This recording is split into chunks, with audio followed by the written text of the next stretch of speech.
Hold, wait. Okay. All right. What's your name? My name is Rebecca Graham, Nice to meet you. and I've been in Phoenix, Arizona since I was 7. And I've lived a very good life, and I lost my job recently, and I had to get, I'm trying to get Social Security. I got hit in the head with chains at the bus station off Van Buren 5 times and lost my job, uh, lost my apartment and everything in it. And so I basically become homeless. And I was living around the corner over here on the street with my blankets getting soaking wet and everything. And CASS, I was in within 4 days, and they were trying to do overflow. And of course, it's winter time, so there's a lot of people trying to get in. And they blessed me here with the St. Benny's here feeds us. We're blessed because it's on the same property. We're blessed with anything that we get for donations. Anything can help, such as hygienes, socks, female undergarments, male undergarments. Any of that is helpful because we don't have the laundry facility that we need. But I do go clean up the streets with trash and stuff, and sometimes I get a laundry voucher for it, and that helps me get 1 load of laundry done a week, and some of it comes back wet because there's so many of us. And so anything that's a giveaway helps us because we have to downsize. There's so many of us, we can't have items, a lot of items. So sometimes we can't, unless we want to go a long ways to get to the store from here. It helps if we have help with those things because sometimes the facilities don't have it. And so we're blessed with any kind of help that we can get, blessed by the friendship here and any kind of contribution that if you could find some contribution, that would be a big help. That's what I'm And trying I'm to blessed do. knowing you. I heard you had the same situation, out homeless for a while, and it is really rough. And it's always a blessing with any kind of a good fellowship and good help, any kind of help that you could do. Are you ever scared out here? I was very scared, yes. There's been an incident where a gentleman was talking to somebody and he just died on the way to the hospital. He got killed for no reason, stabbed for no reason in the stomach and died on the way to the hospital. And this lady right here to my left, husband that she was married to, took box cutters, 2 box cutters, and went and cut somebody up and killed them right in front of everybody that had no legs in a wheelchair. So she's out here struggling with me, and if it wasn't for her being blessed, I feel that God had all angels that's already passed on watching out for this lady because he's choked her and done a few things, and so she's blessed by this place, although we don't like being homeless. Yeah. We have to wait in a long line to get in, and there's a lot of things that we can be blessed with out here. So any kind of help is a good help. Have you seen a social worker since you've been I've here? seen a social worker, but like we have case managers here. We can get a case manager, but it takes up to 45 days to get one.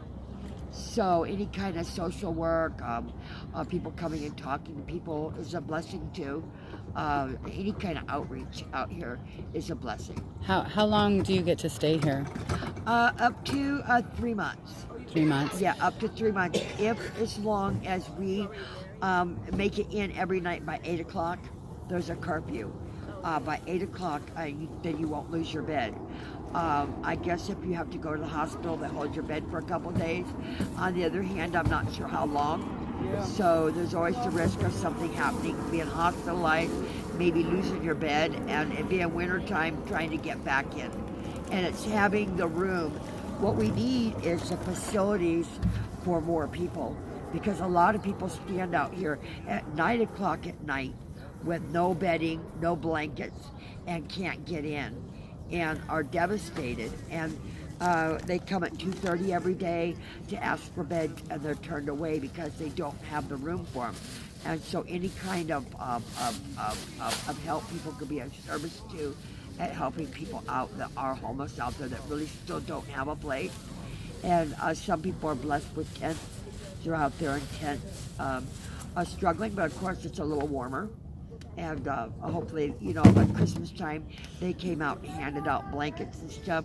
But unfortunately, the rest of the year, they don't do that so much. Sometimes they come by with some toiletries. Can you still get blankets at Andre House? You can get blankets when they come in, but you allow one blanket when you go there because there's so many people. So there's always a need. Yeah, and sometimes they go to other places. We have to go to other places to get them. And when you're carrying what you own with you, it's hard to get around to get blankets. Being homeless is rough.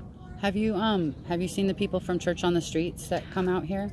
Church on the Streets, when I was going towards Van Buren to the Circle K, I saw them out along the road. Now sometimes they come by in a vehicle down the road and honk their horn and let people go to the service. And they feed them? I believe, yes, they do. Yeah. Yeah. And that's always, I hear people are blessed by Church on the Street too. But of course, it's an organization also which can only reach out to so many people, and I'm sure some people are turned away from there too when they don't have room. So right now, the problem is finding the room. That's why you have a lot of people on the street. And after you see your case manager, do they have housing plans still for people? If you're searching for an apartment and you are looking for a job and you're showing them that you're really trying to get a place, they sometimes let you stay here a little longer when you have a bed. But so far as they don't give out a lot of vouchers. It's the vouchers that allow people to get rent cheaper, but the waiting list can be a year, 2 years. Here I don't know how long it is because I'm still waiting on a case manager because I have to wait 45 days. So that's where I'm at, and it's hard to get one right now. So I keep trying until I can get a case manager and they have time to work with me. Is there anything else you want people to know? Yes, CBI is a nice outreach. If you don't have a place to go and you're going to be out on the street and you do come here, you can't get in the gate. Sometimes you can go sit in the chair at CBI all night, and within 4 to 5, 6 hours of sitting in a chair, they take you back into a bed. But like I say, that's just one room with maybe 20, 25 beds, and so the rest of the people are sitting in chairs to stay safe on the street. So CBI is even having a hard time holding people in. Did your injury cause you to become disabled? I am disabled, and I have my short-term memory, like something happens to in a day that I need to remember. I'm having a hard time. I used to always remember every little thing. I'm losing stuff. I will turn around and go, I left my purse. Put my phone into the charger, knowing I put it there, and I could turn around and go get in line, and forgot that I put that phone there. So I have to constantly, right now, I'm constantly telling myself when I'm doing things in my mind, going over and over and over what I'm doing, so I'm not forgetting something. The phone charger, and I'll say something to somebody else, and I'll think the phone, so I don't forget it. And I really am pulling through that a little bit. It's getting better.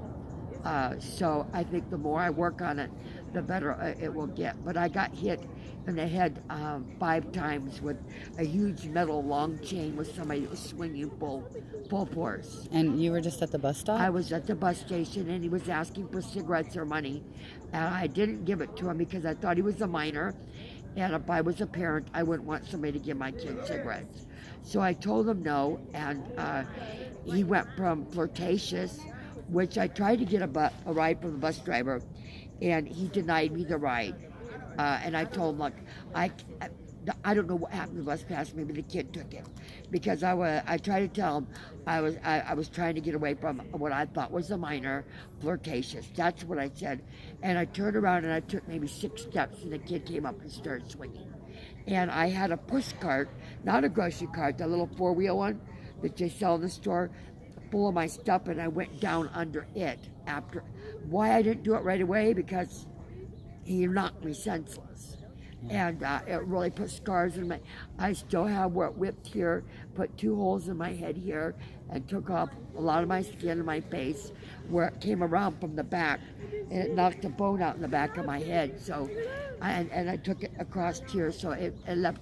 It was really really bad. So.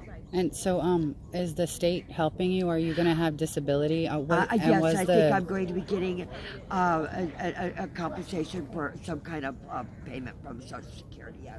But of course, you have to wait for that too and go through doctors and stuff to fight for it. and did the kid get caught? Did he get I charges? pressed charges, and yes, they caught him because he was in amongst a lot of people who could describe him, and the police were already at the bus station. Most of the time, you'll see a sheriff's vehicle out there, and so they were already there and was able to go after him, and so they even had some description of him looking for him. So yeah, he was found. I haven't went to court on it or nothing, and I really don't know what the outcome is.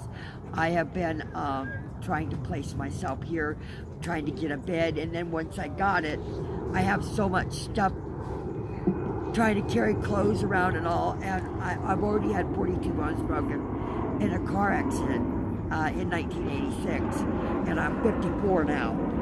So this has been years ago, and I suffer from lugging things, and we're not allowed those wheelers in here. But I have a nice little bag, and I think that was given to me by somebody, and this was such a blessing. Something simple and was used but not dirty has been such a blessing to me. It has a longer strap, which makes it lightens the load. It lightens the load that you're carrying rather than that just the 2 handles, short handle. And so I'll be able to walk further and carry more in it. And of course, we're only allowed 2 bags in, but if it's a large bag, 1. So yeah, any kind of bags, any kind of donations help. And like I say, they do need. We're reaching out for America, somebody to help us with more housing for the homeless. And how do you feel about law enforcement? Law enforcement around here, I think my hat's off to them. I never speak bad about law enforcement. I believe in law enforcement. I believe in upholding the law. I believe that there's a price to pay for everything. And most of us in here are not criminals, so it's a blessing to be here at this facility, CASS. There's a lot of good people. I imagine there's other facilities that don't have the same power in it. Such as law enforcement. So it would be different, but not really. Homeless, a person in need is they say, a friend indeed. Not always, but they appreciate. And the ones that don't, you obviously have to sort through. So yeah, any kind of reach out, any kind of opening that could help these homeless that come to the gate at night would be a blessing. That's all I can say. All right. Thank you.